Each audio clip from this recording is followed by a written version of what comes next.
និយាយអំពីនាយករដ្ឋមន្ត្រីថៃចុះទៅប្រាសាទតាមាន់ធំថ្ងៃហ្នឹងបងប្អូនថ្ងៃទី3ខែតុលាឆ្នាំ2025លោកអនុទិនច័ន្ទវរៈគុលដឹកនាំគណៈប្រតិភូរដ្ឋាភិបាលនិងកងទ័ពមានមេបញ្ជាការកងទ័ពនៅក្នុងភូមិភាគ2នឹងផងបានចុះទៅកាន់ប្រាសាទតាមាន់ធំថតរូបពីក្នុងប្រាង្គប្រាសាទតាមាន់ធំបញ្ជាក់អំពីថាថៃគ្រប់គ្រងប្រាសាទតាមាន់ធំនៅពេលដែលកម្ពុជាច្បាស់ខ្លួនឯង 100% ថាយើងគ្រប់គ្រងប្រាសាទតាមាន់ធំតាមពិតយើងច្បាស់តែនយោបាយប្រជាពិធទេលោកអ្នកវងដែលប្រាប់ទៅខាងក្រមសង្កេតការអន្តរជាតិនោះក៏បានប្រាប់ដែរថាប្រាសាទតាមាន់ធំកាលមុនវាយគ្នាខ្មែរគ្រប់គ្រងតែដល់ពេលក្រោយវាយគ្នាហើយមានបាត់ជប់បាញ់ថៃមកដាក់ត្រង់សេដាក់អីជ្រៀតចូលមកដាក់បលាលួសដាក់អីឥឡូវថៃគេថាគេគ្រប់គ្រងបានគឺគ្រប់គ្រងក្រោយបាត់ជប់បាញ់ទៅវិញវាគួរឲ្យអកុសលនឹងឈឺចាប់មែនតើប៉ុន្តែអាការទទួលស្គាល់ភាពឈឺចាប់នេះគឺយើងធ្លាប់គ្រប់គ្រងប្រាសាទតាមាន់ធំ5នាក់ឥឡូវនេះថៃគេថាគេគ្រប់គ្រងគេរហូតដល់ថាចូលលើកក្រោយតើមានវីសាមានប៉ាសពតអីទៀតផង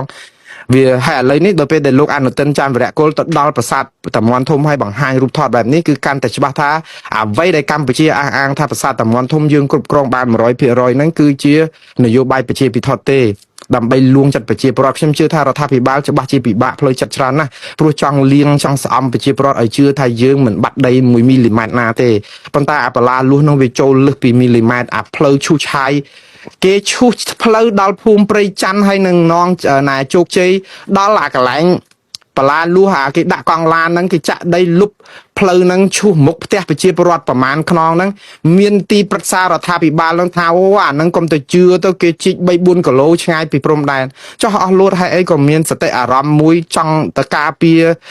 និយាយការពារខ្វះការពិតហ្នឹងបានអីគេមកវិញខ្ញុំពងតែឆ្ងល់ឲ្យប្រជាពលរដ្ឋគេចោទថាយើងជាជនក្បត់ជាតិហ្នឹងយើងចង់បានអញ្ចឹងអីអស់លោកស្រឡាញ់ជាតិណាស់ខ្ញុំចង់ប្រាប់គេថាគេមិនយកដីយើងបានសំបីតែ1មីលីម៉ែត្រណាទេគេមិនបានឈូសឆាយដីគេមិនអីទេកុំភ័យអត់បាត់ទេជឿជាក់លើរដ្ឋាភិបាលប៉ុន្តែដល់ពេលប្រជាពលរដ្ឋឃើញផ្ទាល់ភ្នែកឡានគេយកដីមកចាក់ទាំងឡានបែនទាំងឡានអាកាម៉ាស់ហ្នឹងយកមកនៅជាប់អាកន្លែងស្អីគេអាវាំងននខ្មៅនៅភូមិជោគជ័យហ្នឹងអស់លោកអត់មានបើកភ្នែកមើលផងហ្នឹងហើយទៅចេះតាទៅហើយភាសាអញ្ចឹងបានថាភូតច្រើនចាញ់អាត្មារបស់អស់លោកខំប្រឹងធ្វើអញ្ចឹងបាទខ្ញុំប្រាប់ថាឈប់បានឈប់ទៅ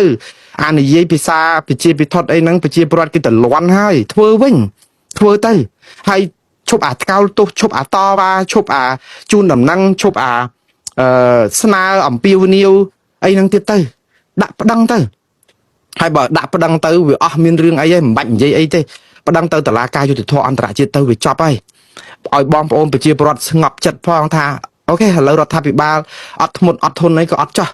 ថៃគេចូលមកយកដល់ណាដល់ណីហើយឲ្យបានជាពាក្យបណ្ដឹងផ្លូវការទៅតុលាការយុត្តិធម៌អន្តរជាតិមកស្លឹកទៅគ្រាន់ស្អំបេះដូងឥឡូវហ្នឹងអស់លោកមកនិយាយហ្នឹងអត់បានស្អំទេធ្វើឲ្យប្រជាពលរដ្ឋមួម៉ៅក្តៅក្រហាយថាពេលដែលរឿងដល់ប៉ុណ្ណឹងហើយយើងនៅកាយកប់ត្រឡប់ជន់ប្រឡប់ចឹងទៀត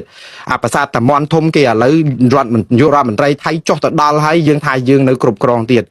នេះរំលឹកដល់អាខាលសម័យខ្មែរក្រហមបងប្អូននៅពេលដែលគាត់ចូលវាយដល់ភូមិណាមួយអាវិទ្យុខ្មែរក្រហមហ្នឹងសុទ្ធតែអាខ្មាំងយួនយើងក៏សម្លាប់គ្រាន់តែគោងាប់អស់500ក្បាលយើងសម្លាប់អាខ្មាំងយួនបានប៉ុណ្ណេះអ្នកហើយតាមពិតគោនៅភូមិហ្នឹងមាន20ក្បាលទេនិយាយពីរងាប់500ក្បាលរឹបអូសអាខ្មាំងយួនងាប់ពេញព្រៃខ្មាំងយួនណាគេចូលទៅហ៊ានធ្លាប់មាន2អ្នក3អ្នកគេវាយប្រើគេរត់ចោលអស់បាត់ទៅអត់ទាំងចាប់អីបានហ្នឹងនិយាយពីចាប់បានរហូតដល់យើងស្ដាប់ទៅអានយោបាយហ្នឹងគឺខ្មែរក្រហមទៅហ៊ានហ្នឹងស្ដាប់មកគឺរុលទៅមុខឈ្នះរហូតដល់ពេលចូលទៅអស់បានដឹងថាមានគ្នាតែ3-4នាក់គេរត់ចោលជួអស់ហើយពួកនៅសល់ព្រោះថាវាយឈ្នះគេរហូតនេះគឺជាគ្រោះថ្នាក់មួយដែរបងប្អូនយើងទទួលស្គាល់ការពិតមិនមែនបានន័យថាយើងអន់ទេទទួលស្គាល់ការពិតគឺធ្វើឲ្យប្រជាពលរដ្ឋត្រៀមខ្លួនដើម្បីជួយជាពិសេសប្រជាពលរដ្ឋនៅក្រៅប្រទេសឬនៅគ្រប់ទិសទីបើដឹងថាប្រាសាទតាមាន់ធំបានទៅគេដល់អញ្ចឹងហើយរដ្ឋាភិបាលព្រមទទួលស្គាល់អាចនឹងគេជេរស្ដីរដ្ឋាភិបាលក៏ពិតមែនហើយយើងគ្រប់គ្រងប្រាសាទនឹងមិនបានប៉ុន្តែឲ្យប្រជាពលរដ្ឋមានភ័ស្តុតាងដើម្បីតស៊ូតវ៉ានៅលើឆាកអន្តរជាតិដើម្បីដាក់ពាក្យប្តឹងទៅតុលាការអីខ្លះទៅឲ្យទាន់ពេលវេលាកុំឲ្យយឺតពេលអីអញ្ចឹងតែអត់បិទរហូតព័ត៌មានហ្នឹងហើយខ្ញុំជឿថាការដែលបិទនេះគឺកាន់តែគ្រោះថ្នាក់ហើយនៃការដែលមន្ត្រីទីប្រឹក្សារដ្ឋាភិបាលឯងមកនិយាយថាគេឈូសនឹង3-4 គីឡូអីឆ្ងាយពីហ្នឹងអស់លោកកំពុងតែធ្វើឲ្យប្រវត្តិសាស្ត្រជេរស្ដីអស់លោកនៅក្នុងការបិទបាំងព័ត៌មានពិត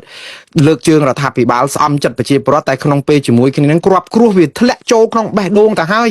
រូងដល់ថ្លើមប្រមាណទៅហើយអស់លោកថាអត់អីទេ កុំជឿអាហ្នឹងវាមិនដល់ហ្នឹងទេវានៅឆ្ងាយណាស់ឆ្ងាយយ៉ាងម៉េចភូមិជោគជ័យហ្នឹងនៅជាប់លបហ្នឹងប្រជាពលរដ្ឋនៅអង្គុយមើលមឹសមករាល់ថ្ងៃឃើញគេធ្វើអញ្ចឹងវារងគ្រោះអញ្ចឹងបើអស់លោកឈប់និយាយដោះសារអញ្ចឹងទៀតឲ្យនាំគ្នានិយាយលើកទឹកចិត្តឲ្យប្រជាពលរដ្ឋជួយគ្នាដាក់ពាក្យប្តឹងទៅតុលាការយុត្តិធម៌អន្តរជាតិវិញខ្ញុំជឿថាចំណេញជាងហើយគេនឹងសារតអស់លោកផង